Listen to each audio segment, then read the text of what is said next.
Film industry से राजनीति में एक से बढ़कर एक सुपरस्टार आए। ज्यादातर ने लाइफ का ट्रैक तब चेंज किया जब फिल्में करने का भरपूर सुख, ग्लैमर, पैसा और शोहरत बटोर चुके थे। साउथ के बड़े नेता तो फिल्मों से ही एक्सपोर्ट होकर राजनीति में आए। एनटी रामाराव, एमजी रामचंद्र, करुणानिधि, जयललिता, रजनीकांत, कमल हासन, विजयकांत और न जाने कितने।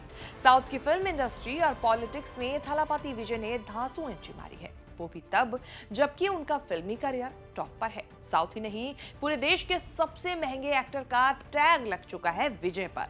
एक फिल्म के 275 करोड़ रुपए तक ले रहे हैं। शाहरुख खान, सलमान खान से भी ज्यादा महंगा हो चुका है विजय का स्टारडम।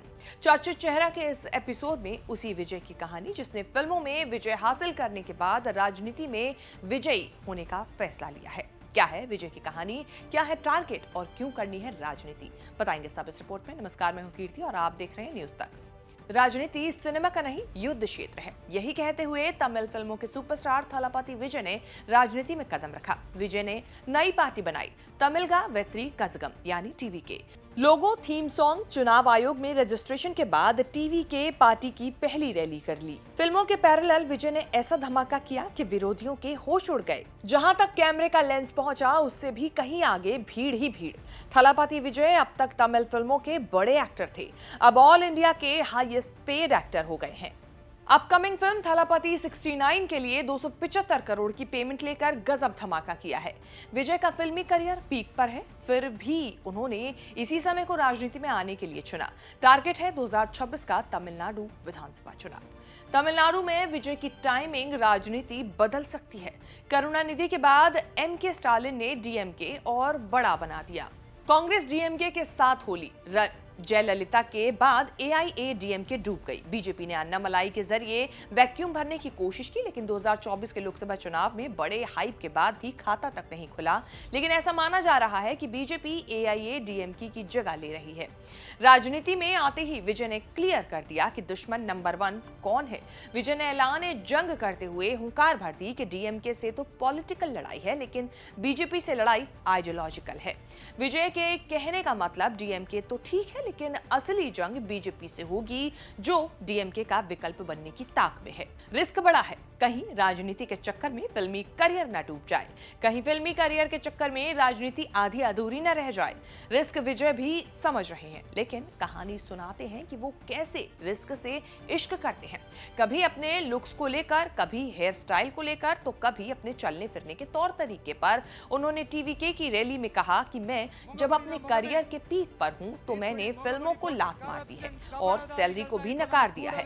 मैं अब सब पर पूरा भरोसा करके आपका विजय बनकर आया हूं। मैंने अपने करियर की शुरुआत की थी तो मुझे कहा गया था कि मेरा चेहरा अच्छा नहीं है और मैं अच्छा नहीं दिखता। इतना ही नहीं, बल्कि मेरे बाल और मेरे चलने के तरीके तक पर सवाल उठाए गए। मुझे इस तरह से शर्मिंदा किया गया। थलापति यानी कमांडर, ये कमांडर विपक्ष की खाली जगह पर खुद को स्थापित करने के इरादे से राजनीति में उतरा है। फरवरी में पार्टी का ऐलान किया, 6 महीने बाद पार्टी का झंडा और एंथम लॉन्च किया और अब विक्रवंडी में रैली करके पार्टी की औपचारिक लॉन्चिंग कर दी। तमिल फिल्मों में विजय की फैन फॉलोइंग सबसे बड़ी मानी जाती है। राजनीति में एंट्री का इरादा भी फैन फॉलोइंग की फौज देखकर ही आया। राजनीति में जो कुछ कर रहे हैं सब फैंस से पूछकर। विजय को थलापति भी फैंस ने ही बनाया। विजय का फैन बेस तमिलनाडु में ज्यादा है, लेकिन कर्नाटक और केरल में भी फॉलोइंग अच्छी है। फिलहाल टारगेट तमिलनाडु और पुडुचेरी है। अगला स्टेप तमिलनाडु से बाहर कर्नाटक, केरल तक हो सकता है। तमिलनाडु की राजनीति में डीएमके चुनौती भी है और टारगेट भी। स्टालिन एक छत्र राज करने वाले नेता है। विजय तब राजनीति में आ रहे हैं जब स्टालिन रिटायरमेंट की ओर बढ़ रहे हैं। उन्होंने अपने बेटे उदयनिधि स्टालिन को तैयार किया। उदयनिधि को डिप्टी सीएम बनाने के पीछे मकसद यही माना जा रहा है कि हो सकता है कि 2026 का चुनाव उदयनिधि लीड करें। स्टालिन फेस बनकर रह सकते हैं। अभी तो पार्टी शुरू हुई है। उदयनिधि ने विजय को अपना दोस्त बताते हुए शुभकामनाएं दी, लेकिन दोनों जानते हैं कि 26 की लड़ाई विजय और उदयनिधि की होने वाली है। इस तरह से उदयनिधि विजय के प्राइमरी चैलेंजर हो सकते हैं। विजय की पॉलिटिक्स का सपोर्ट बेस यूथ है। उदयनिधि का भी अपील यूथ ही मानी जाती है। उदयनिधि तमिल फिल्मों में नहीं चलने वाले एक्टर हैं और विजय सबसे ज्यादा चलने वाले हीरो। करीब 50 साल के विजय का असली नाम जोसेफ विजय चंद्रशेखर है। उनके पिता S.A. चंद्रशेखर जाने माने फिल्म डायरेक्टर हैं। प्लेबैक सिंगर मां शोभा हिंदू और पत्नी संगीता श्रीलंकाई तमिल है। चाइल्ड एक्टर होते हुए पापा की फिल्मों में काम करने लगे। विजय की करीब 15 फिल्मों को पापा चंद्रशेखर ने ही डायरेक्ट किया। 18 साल की उम्र में बतौर हीरो जिस फिल्म से डेब्यू किया उसमें कैरेक्टर का नाम विजय था। तब से करीब 8 फिल्मों में कैरेक्टर का नाम विजय रहा। तब से जोसेफ विजय चंद्रशेखर सिर्फ विजय कहलाने लगे। थलापति नाम उनके फैंस ने दिया। विजय ने एक्शन हीरो की इमेज बनाई है। विजय जब पार्टी बना रहे हैं तो उसी दौर में लियो गॉड ने बॉक्स ऑफिस पर गदर मचा दिया।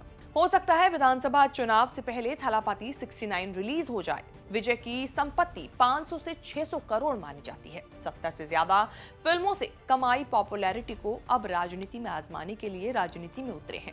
फैंस ने फिल्म तो हिट करा दी, लेकिन पॉलिटिक्स में हिट कराएंगे या नहीं, वोट देंगे या नहीं, ये 26 के चुनाव में ही पता चलेगा।